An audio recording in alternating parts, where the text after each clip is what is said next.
Hi, I'm Mary Marshall from Lone Peak Physical Therapy, and I wanted to introduce today Hypopressives, or low pressure fitness.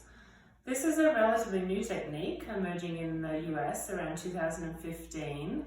It's a breathing sequence that reduces intra-abdominal and pelvic pressure. It helps to lengthen and strengthen the deep core stabilizers and postural muscles. It's beneficial for women's health, but also treatment of low back pain and pelvic pain. With a hypopressive breath, we create a low pressure environment. We decrease downward pressure on the pelvic floor, which can improve bowel and bladder function. We decrease compression of the spine, which normalizes muscle length and strength of the spine. We improve circulation to pelvic organs and structures, which can be helpful with pelvic pain and inflammatory conditions. We improve respiratory function by improving lung capacity and ribcage mobility. And for the first time in the industry, I feel I can say it will also decrease waist circumference.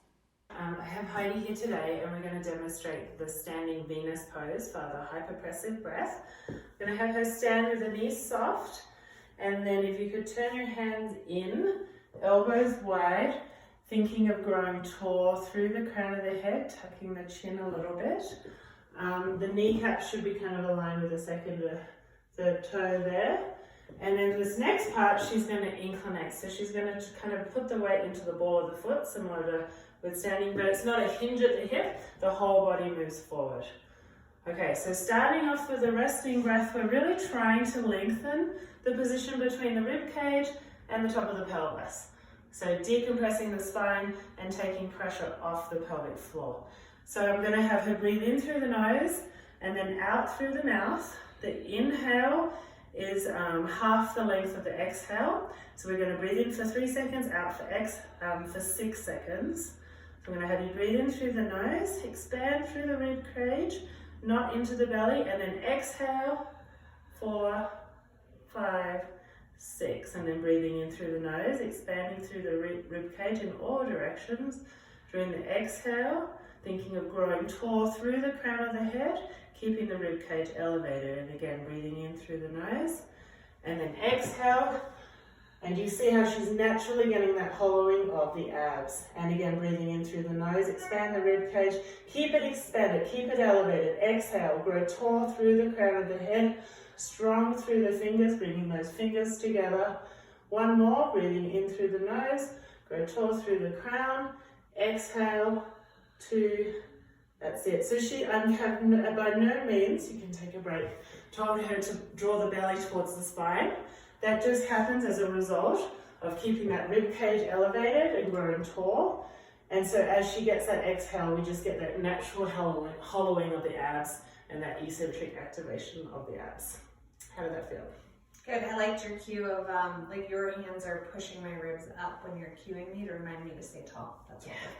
And then you can progress to thinking about, that you could probably saw me cue her to bring her fingers together. Like you want to think about bringing long through the arms, almost pulling down with the arms, which has that effect of actually lengthening through the spine as well. So you're getting that feeling of a little bit of distraction through the shoulders, and that gets that length through the neck and length through the spine.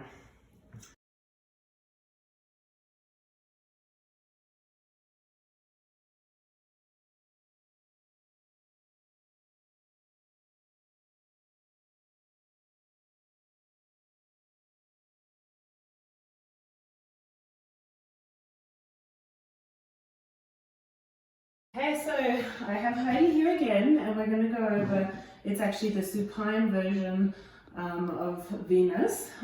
She's going to bring her toes up here. It activates the hamstrings, it helps keep the pelvis neutral. I have her hands turned in slightly, and that's to help to get the protraction or the separation of the shoulder blades, which can help with getting expansion of the rib cage with breathing. Now, if I were to have a client with shoulder impingement or pain, or just with Heidi posturally, she's quite tight, I may adjust that to having her hands like in a slightly less internal, or her shoulders in slightly less internal rotation. Okay, so Heidi's going to think of keeping a slight chin tuck, being long through the neck, being strong through the arms. They're not just resting here, relaxed, we're actually keeping a little isometric activation in the arms. So we're going to go through that 3-second inhale, 6-second exhale. During the inhale, it's really important not to breathe into the belly. So go ahead, Heidi, and just show me breathing in through the belly for a second so we can all see it. Okay, so we're not looking for that belly rise towards the ceiling. What we're really looking for is that expansion of the rib cage. And what that does is it naturally kind of causes a little hollowing of the abs. Okay. So, and then during that exhale, Heidi's going to keep a little mouth opening, make some noise. I use the cue of fogging a mirror, and it's a nice, slow, controlled exhale, kind of like a yogi exhale. Okay, are we ready? So we're going to start with the inhale. So breathe in through the nose, expand that rib cage, and then exhale, growing tall through the crown of the head, strong through the arms. You can see that natural hollowing. That's beautiful. And again, breathing in through the nose. Expand that rib cage, keep it expanded, and exhale. That's 2, 3, 4, 5, 6. And again, make some noise with that exhale. Open the mouth and exhale. 1, 2, 3, 4, and take a break there.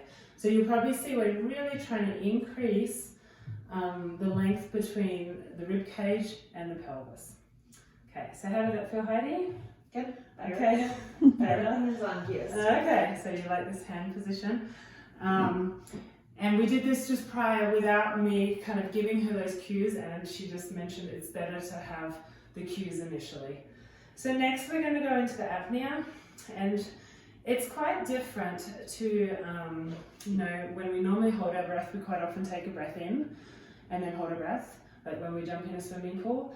But with this, we're going to get all the air out, hold our breath, and then do what we call a fake inhalation. So with no air, we're going to expand that rib cage even further, and you should see even more hollowing of the abs and eccentric activation of the abdominals. So we'll do 3 resting breaths, 3-second inhale, 6-second exhale, and then our apnea. Okay, you ready? Okay. So we're going to have you breathe in through the nose, expand that rib cage. Exhale for 6, 2, 3, 4, 5, 6, and again breathing in through the nose, growing tall through the crown of the head. Exhale, 2, 3, staying strong through the arms, and again breathing in through the nose, and then exhale, make some noise. You're going to get all the air out on this one, and we're going to hold our breath. Okay, so close your mouth here, hold your breath, don't take any air.